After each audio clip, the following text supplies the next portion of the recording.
अस्सलाम वालेकुम नाज़रीन। बैरिस्टर एतजाज अहसन ने नून लीग की एक और साजिश को बेनकाब कर दिया। इमरान खान ने मुहिब्बुल वतनी का सबूत देते हुए जो बैरूनी साजिश को नाकाम बनाने की कोशिश की और साइफर लीक किया, इस पर अब नून लीग इमरान खान को उम्र कैद की सजा देने का सोच रही है। इस पर बैरिस्टर एतजाज अहसन ने अपना बड़ा दबंग मौक़िफ़ पेश किया और नवाज शरीफ की खूब क्लास लगा दी। आइए पहले उनकी गुफ्तगू सुनते हैं, फिर इस पर बात करते हैं। ये जो इंटरसेप्ट की जो एक स्टोरी वहाँ पर साइफर को दोबारा छेड़ा गया है, जो उसका कंटेंट था साइफर का, उसको जिस तरीके से छापा गया है, इस पर भी अब कुछ लोग कह रहे हैं कि खान साहब को जो है वो उम्र कैद की सजा हो सकती है ऑफिशियल सीक्रेट एक्ट के तहत। ओहो, ये भी कोई सोचते नहीं है। देखो शादिया, साइफर को डी क्लासिफाई कौन कर सकता है? कौन मजाज अथॉरिटी है डी क्लासिफाई करने की? आपका आपको पता है वो प्राइम मिनिस्टर है? नहीं, वो प्राइम मिनिस्टर है। अच्छा, फॉरेन ऑफिस की कोई एडवाइस की उसको जरूरत नहीं है। वो मुल्क के लिए गलत हो या अच्छा हो या बुरा हो, वो और बात है, अलग बात है। कॉम्पिटेंस किसकी है, इख्तियार किसको है? Prime minister. वो प्राइम मिनिस्टर को है। और प्राइम मिनिस्टर पे आप केस चला रहे हैं मुबैना तौर पे डी क्लासिफिकेशन करने का। ये इनको कौन सा कहता है कि दुम से पकड़ के केस चलाओ और फिर नाक तक जाओ? तो आपको अजीब मतलब है। और फिर ये गुमराह करते हैं इदारों के, दूसरे इदारों के जो इनके साथ मावन इदारे हैं, मुआवनत कर रहे हैं। नहीं, एक को कहते हैं ना कि जलसे में लहराना, बिल्कुल गुमराह करते हैं। सबको बताना, उसका कंटेंट बताना, दो ममालिक के दरमियान की जो कॉन्वर्सेशन है उसको आप जलसे में बता रहे हैं। फिर आप साइफर कह रहे हैं कि भाई मेरे पास तो कॉपी थी, वो गुम गई। तो ये सारे एलिगेशन लग रहे हैं ना खान साहब पे। नहीं, साइफर एक दफा उन्होंने कर दिया, जाहिर कर दिया, डी क्लासिफाई कर दिया, तो उसके बाद तो सारी दुनिया के पास जा सकता है। सारे पाकिस्तान के 24 करोड़ के 24 करोड़ एक एक इंसान उसको पढ़ सकता है। उसमें क्या है? और उसमें अगर ये लिखा हुआ हो कि असद मजीद जो पाकिस्तान का एम्बेसडर है, पाकिस्तान का एम्बेसडर यूं ही तो नहीं कोई बात लिख देता। फिर उसने ये इतला दी, फिर उसको नेशनल सिक्योरिटी कमेटी में पेश हुआ जिस पे खान ने प्रिजाइड किया। उन्होंने कहा कि डिमार्च करो, एहतजाज करो अमरीकनों से। उसके बाद फिर वो दोबारा पेश हुआ जब मियां शहबाज शरीफ ने उस पर सदारत की। उसमें भी उन्होंने कहा कि पेश करो उसको असद मजीद। ये बिल्कुल मिनट्स जो पहली मीटिंग की है वो दुरुस्त है, और वो बिल्कुल उन्हीं मिनट्स को और फैसलों को अपहोल्ड किया। तो सारी कौमी सलामती कमेटी भी इसमें आएगी। ये क्या मतलब है केस बनाना? ये एकदम ये आर्टिकल 6 लग जाएगा, आर्टिकल 6 लग जाएगा। आर्टिकल 6 किस बात पे लगेगा भाई? ये अमरीकनों ने तो तरदीद करनी थी। वो अमरीकन क्या कहते हैं, हमने ये साइफर दुरुस्त है। अमरीकन हुकूमत ने तो तरदीद करनी है। वो तो कहते थे इराक से वेपन्स ऑफ मैस डिस्ट्रक्शन है वहाँ। हाँ। सारी दुनिया के साथ वो के सामने वो जलील हो गए कि कोई वेपन ऑफ मैस डिस्ट्रक्शन नहीं निकला। अगर मैस डिस्ट्रक्शन किसी ने की है वहाँ तो अमेरिका ने की है। कहने पे, उनके कहने से हम क्यों दब जाते हैं? चेयरमैन पीटीआई को कोई रिलीफ मिलता हुआ आपको लग रहा है? हमने देखा जिस तरह अली मोहम्मद खान को एक केस से रिहाई मिलती थी, दोबारा पकड़ लिया जाता था।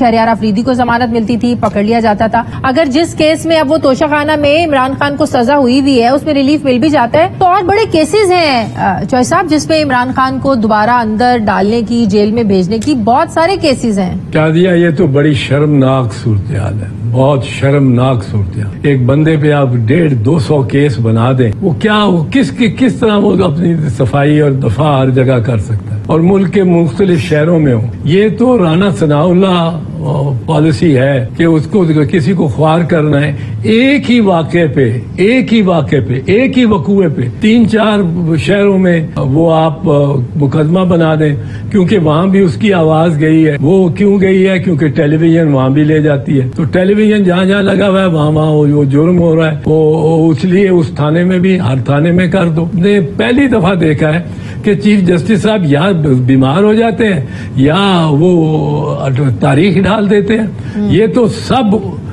जो इस वक्त दिन गुजर रहे हैं चेयरमैन पीटीआई के जेल में, ये उनके ऊपर स्ट्रेट अवे बार जो है वो chief justice Islamabad high court पे जाता है। चौधरी साहब, निगरान वजीर आजम बलूचिस्तान से अनवारुल हक काकड़ साहब, यकीनन आपके लिए भी सरप्राइज होगा ये नाम, क्योंकि टीवी स्क्रीन पर तो पिछले 1 महीने से और बहुत से नाम चल रहे थे, बहुत से लोगों ने तो मुबारकबादें भी वसूल कर ली थी, लेकिन उसके बावजूद खुफिया अपनी तरफ से वो लोग रख रहे थे। ये आपके लिए कितना सरप्राइज था काकड़ साहब का नाम सामने आना बतौर निगरान वजीर आजम? चौ साहब, सबसे बड़ा सरप्राइज तो ये शहबाज शरीफ और राजा रियाज के लिए था। सुने बैठे हुए थे एक मेज पे और आमने सामने नाम डिस्कस कर रहे थे और वो जिलानी का नाम सबसे ऊपर जा रहा था, जलील अब्बास जिलानी का। उस पर इत्तफाक राय हो रहा था कि छत से एक चिट गिरी है, पर्ची गिरी है नीचे टेबल पे, मेज पे इनके दरमियान। वो राजा रियाज ने उसको लेकर खोला है तो उसने कहा लो जी नाम आ गया है, अब तो बहस की जरूरत नहीं है। उसने शहबाज ने कहा जज़ाकल्लाह, क्या नाम है? उन्होंने कहा जी ये अनवारुल हक काकड़ का नाम है। तो दोनों पूछते रहे वैसे कि वो कौन है अनवारुल हक काकड़। वो शरीफ आदमी है पर वो नाम तो इसी तरह है, पर्ची आसमान से गिरी है, छत से गिरी है। और अब वो उस पे बैठे होंगे अनवारुल हक काकड़ साहब, जहाँ ये चाहते थे कि इसहाक डार साहब बैठ जाए। अब इसहाक डार या अपना कोई तो हो नहीं सका उनका। अब मेरा ख्याल है मियां नवाज शरीफ की वापसी का भी आप शायद इरादे तब्दील होते सुने। ये मैं यही पूछने लगी थी कि जो सुप्रीम कोर्ट की जजमेंट आई है review of judgment and order act के हवाले से, क्या उससे नवाज शरीफ की वापसी ठहर गई है? बिल्कुल ठहर गई होगी, बिल्कुल ठहर गई होगी, क्योंकि नवाज शरीफ अगर शाजिया अपने भाई की हुक्मरानी के दौरान, अपने भाई की, और वो भाई जो बड़ा ताबेदार है, जो इस वक्त उनको ओवरटेक कर रहा है, वो आगे निकल गया मियां साहब से, क्योंकि उसने कहा है कि मैं तो बड़ा फख्र करता हूँ कि मैं एस्टैब्लिशमेंट का बंदा हूँ। उसने तो बहुत पीछे छोड़ दिया नवाज शरीफ को। और अब तो वैसे ही नवाज शरीफ ने नहीं आना, पर अपने भाई ताबेदार छोटे भाई की हुकूमत में वो नहीं आ सकते तो कब आएंगे? अभी वो कन्विक्शन भी सेटिसाइड होनी है, मफरूरी भी चल रही है, तो वो तो घबरा रहे हैं आने से। जैसा मुझे एक बात बताएं, इलेक्शन एक्ट 2017 में जो तब्दीली की है, ताहयात नाहली को 5 साल की उसमें बदला, क्या नवाज शरीफ बहल हैं